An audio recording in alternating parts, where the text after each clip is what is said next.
Okay, we're juggling a lot right now. So, what's going to happen? I'm doing this on the fly. I'm going to give a little closing of our academics section of this symposium before we transition into the media arts performance part.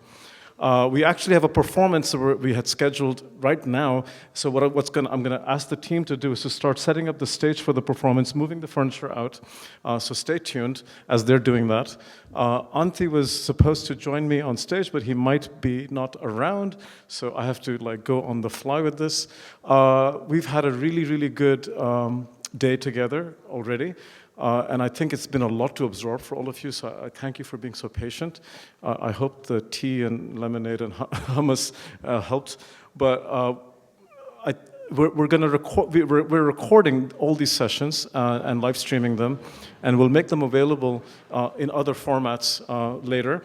But I also think we can do a lot more with what's happened here today. It's quite a unique moment where we had such interdisciplinary scholars, thinkers, artists, researchers, journalists coming together to talk about these issues, and I think this is a very special thing we have to build on. So what I would like to propose is that we think about other venues, other formats of having these kinds of gatherings. Clearly, we could do a symposium like this every year, and I don't think it should be done only by one hosting organization. So what I would like to propose is that we run the symposium every year in a different location, in a different country context, in somewhere else in Europe or in the global south, and work with a much larger global community on these sets of issues. That's one proposal I'm going to make, and there may be the possibility that we have another group of researchers at in a university in the Netherlands, perhaps take this symposium on, and I won't say who it is yet, but they will decide if that would work for them. But beyond that, I think we can invite many of the researchers and scholars to submit written works and essays and into a collected volume that speaks to the current state of where we are on these issues, and that's something maybe if some of us are interested, we can help develop as a collection, whether it's in a journal or an edited volume. So it's going to take much more work to bring that forward. It might take many smaller workshops. And so I think one of the other ways we gather is, as a community, is to actually do smaller workshops where we have specific experts coming together on specific issues, where we talk about these issues, talk about the relevance of what we're doing, and actually have an action plan. So these are all really important. But I think a nice transition to the arts media showcase is that we shouldn't forget that we can't always talk about these things in art through language. We also have to think about them through the role of arts, performance, media, dance, and there is so much more in embodied practices that we can learn that relate to the human condition, and that's why we've invited artists. And I want to thank Matti and Katie for helping curate and organize the arts program. So what's going to happen? We're going to have one or two very quick discussions about the works, and then you will have a chance to see the works all over that space after this performance.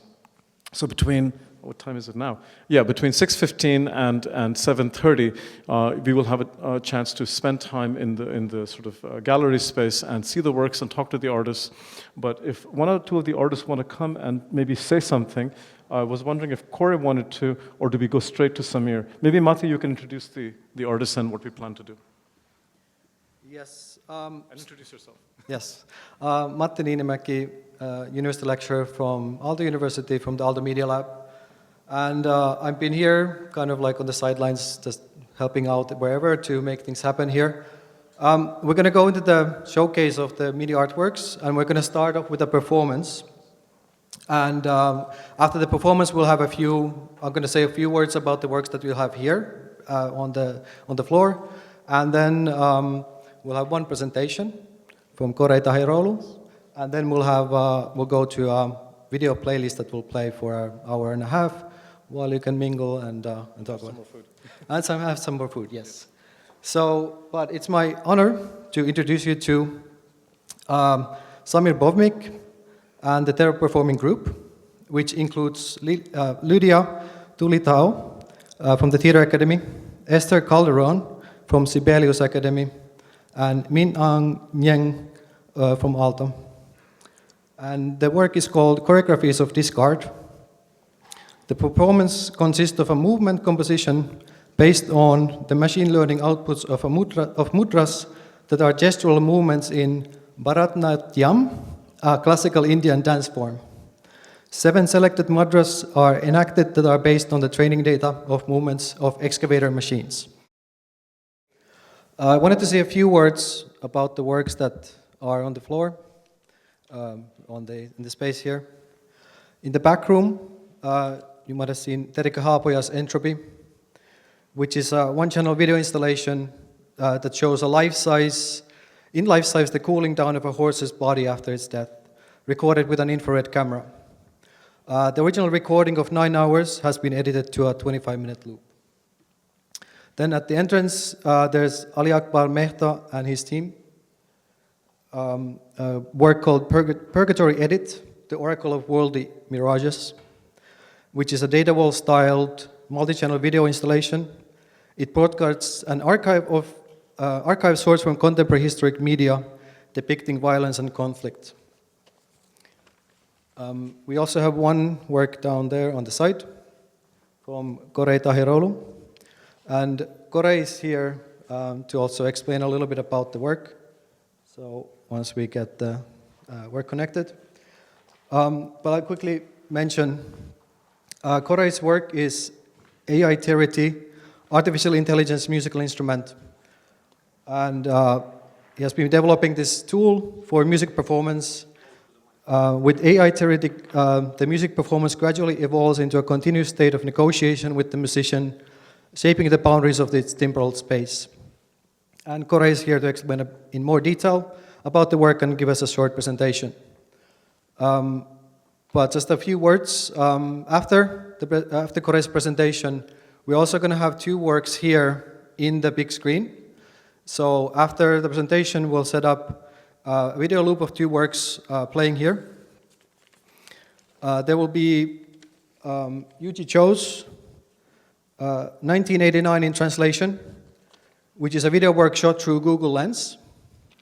And the camera is pointed at the screen displaying excerpts from a book about the Tiananmen Square protest and massacre in 1989.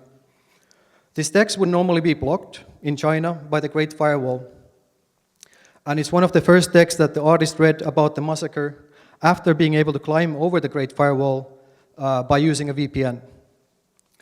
And the audio in the work features radio calisthenics, a daily mandatory gymnastic exercise for Chinese students.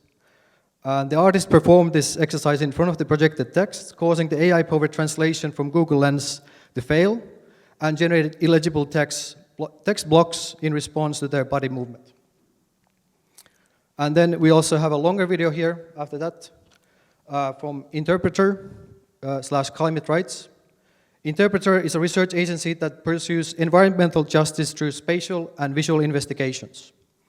The team includes academics, architects, and spatial designers with over 10 years of experience conducting investigations on conflict and environmental destruction in various parts of the world. And this specific investigation that we'll see here after the talk is a collaboration between Nabil Ahmed and Olga Luko called Treacherous Journey, modeling Gyllenjarke's ways of knowing against Öjfjället wind, which is a work originally commissioned by Helsinki Biennale last year in 2023. Treacherous Journey is an account of Sami ways of reindeer herding, and the film features interviews with Gyllenjarke herders in Norway, contextual information of the Öjfjället wind farm development, and was developed in collaboration with Sami herder Ole Henrik Kapfjell, who operated and shot the aerial footage. And the film represents a detailed case study into green colonialism in Norway. But I'll give the stage now to Korei, and thank you.